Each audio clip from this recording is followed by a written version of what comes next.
The streets of Port-au-Prince are quiet, but many fear the violence which has gripped the country for more than a week could begin again at any moment. The anger here stems from a government audit which discovered more than $2 billion in development funds are unaccounted for. The money in question was part of an oil assistance program called Petrocaribe. The Petrocaribe Fund comes from an initiative from Venezuela's former president, Hugo Chavez. He wanted to have South-South cooperation with countries in Latin America, Haiti, Dominican Republic. But what happened is that they have been spending that money, and years later we realized that all those projects that they were supposed to realize, they didn't realize them. Evidence of mismanaged funds can be seen across the country in unfinished infrastructure projects like this half-built overpass. Even renovation of the National Parliament building, a multi-million-dollar effort financed in part with Petrocaribe money, is still far from completed, more than 7 years since construction began.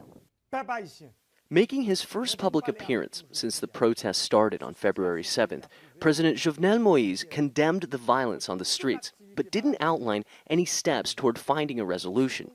Guichard Doré, an aide to the Haitian president, says the flames of the discontent are being fanned by the president's political opponents.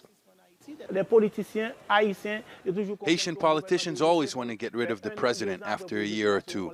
That's why we have this chronic instability. The president wants and is open to have a frank dialogue. While the latest protests in Haiti are linked to the Petrocaribe scandal, discontent with the government has been mounting since the aftermath of the 2010 earthquake, where more than 100,000 people were killed. With widespread poverty, a declining economy, and new evidence of systemic corruption, anger finally reached a boiling point on the streets of the Haitian capital. We're in downtown Port-au-Prince, where there's an uneasy calm as people pick up the pieces after more than a week of protests. There's still roadblocks set up that are preventing the free flow of traffic, and a tension that seems to suggest that the unrest may not be over just yet.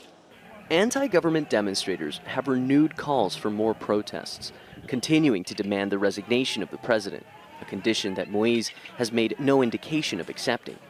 The more moderate figures of the opposition are calling for a national dialogue, one that includes voices from all sectors of Haitian society. However, it remains to be seen if both sides will be able to find a lasting resolution to the ongoing political crisis.